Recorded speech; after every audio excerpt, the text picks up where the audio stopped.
क्या तानसेन सचमुच है संगीत सम्राट? क्या दूर हुई अकबर की गलतफहमी? आखिर वो कौन है जो है तानसेन से भी बड़ा संगीतज्ञ?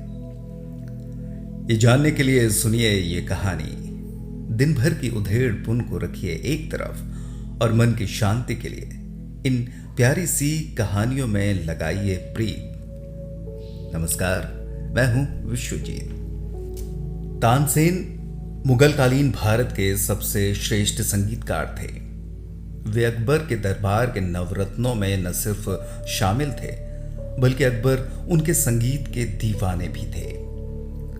एक दिन संध्या समय ऐसे ही अकबर और तानसेन बैठे हुए थे कि अकबर ने तानसेन की तारीफ करते हुए कहा कि तानसेन, मैं नहीं मानता कि तुम सा संगीतकार कोई कभी पैदा हुआ होगा या भविष्य में कोई पैदा होगा। यह सुन तानसेन जोर से हंस दिए और हंसते हुए ही बोले, आप भूत और भविष्य की बात क्या करते हैं महाराज?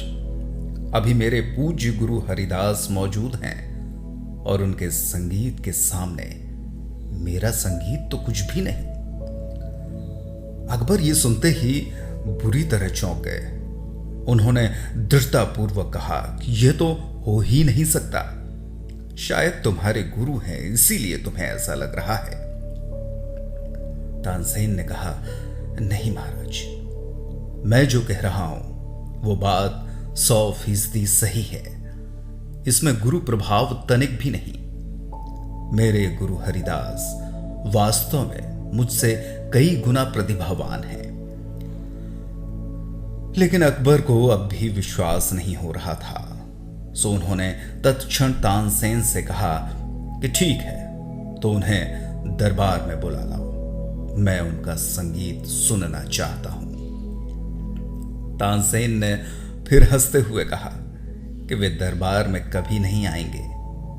उनका संगीत सुनना हो तो हमें ही उनके वहां जाना पड़ेगा। अब अकबर तो कला प्रेमी थे। वे तुरंत तानसेन के साथ हरिदास के घर जाने को निकल पड़े।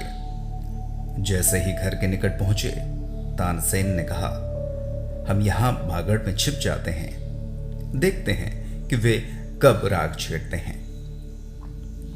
अकबर बोले, अरे हम यहां इंतजार क्यों करें? तुम जाकर उनसे कह दो कि महाराज स्वयं पधारे हैं और आपका संगीत सुनना चाहते हैं। तानसेन ने कहा, यह नहीं हो सकता महाराज, उन्हें आपके आने जाने से कोई फर्क नहीं पड़ने वाला। वे तो अपनी मर्जी से अपने समय पर ही राग छेड़ेंगे। अब तो और कुछ किया भी नहीं जा सकता था। अकबर को हरिदास का संगीत सुनना ही था, सो चुपचाप तानसेन के साथ बागड़ के पीछे छिप गए और हरिदास के राग छेड़ने का इंतजार करते रहे। उधर मध्यरात्रि को हरिदास ने आलाप छेड़ा और छेड़ा तो ऐसा छेड़ा कि अकबर स्तब्ध रह गए। उनकी आंखों से आंसू बहने लगे। तानसेन की बात 100% सही थी। तानसेन का उसके गुरु से कोई मुकाबला हो ही नहीं सकता था। खैर, हरिदास का पूरा गान सुन अकबर और तानसेन राजमहल के लिए निकल पड़े। रास्ते में अकबर ने तानसेन से पूछा कि तुम ऐसा क्यों नहीं गा सकते? प्रयास करो, दुनिया में क्या असंभव है? तानसेन ने कहा कि यह कभी नहीं हो सकता। अकबर ने चौंकते हुए पूछा, आखिर क्यों?